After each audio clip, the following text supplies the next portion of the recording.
अयोध्या नगरी में सुबह होने वाली थी और हर तरफ श्री राम के राज्याभिषेक की खुशियां छाई हुई थीं। राजा दशरथ जो रात भर कैकेयी के कोप भवन में पड़े थे, बेचैनी से करवटें बदल रहे थे। सूरज की पहली किरणें आते ही राजा ने कांपते हुए शब्दों में कैकेयी को याद दिलाया कि उन्होंने उसे वरदान देने का वचन दिया है, लेकिन उनसे राम के वनवास की बात न करने की विनती की। इस बीच हम आपको याद दिलाना चाहते हैं कि आप यह कहानी सुन रहे हैं पौराणिक ज्ञान के ऑफिशियल पेज पर।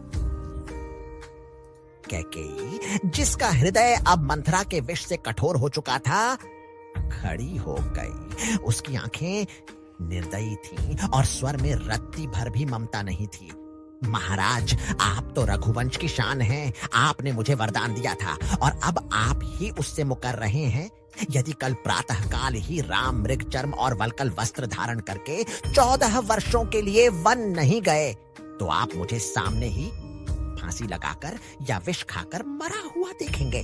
उन्होंने चीखते हुए कैकेयी से कहा, अरे निर्दयी कैकेयी, तूने यह क्या किया? मेरा मनोरथ रूपी कल्प वृक्ष फूल रहा था, पर तूने उसे जड़ समेत उखाड़कर नष्ट कर दिया। जिस राम से मैं एक पल भी दूर नहीं रह सकता, उसे तू 14 वर्षों के लिए वन भेजने को कह रही है। तू राम के बिना मेरे जीवन की कल्पना भी कैसे कर सकती है? राजा ने उसे दीनहीन होकर मनाने की पूरी कोशिश की। उन्होंने उसके पैर पकड़े और गिड़गिड़ाते हुए बोले, तू मेरा मस्तक मांग ले, मैं तुझे अभी दे दूं, पर राम के विरह में मुझे मत मार। तू सूर्य कुल रूपी वृक्ष के लिए कुल्हाड़ी मत बन, किसी भी तरह राम को रख ले। अगर राम चले गए तो मेरा जीवन नहीं बचेगा और मैं मर जाऊंगा। वह बार बार कैकेयी को कोसते रहे, तू मेरे बुढ़ापे की मौत है, तूने मुझे धोखे से मार डाला है। वह बार बार मूर्छित होते और राम को याद करके रोते। पूरी रात राजा दशरथ इसी तरह शोक में डूबे रहे, पर कैकेयी का हृदय टस से मस नहीं हुआ।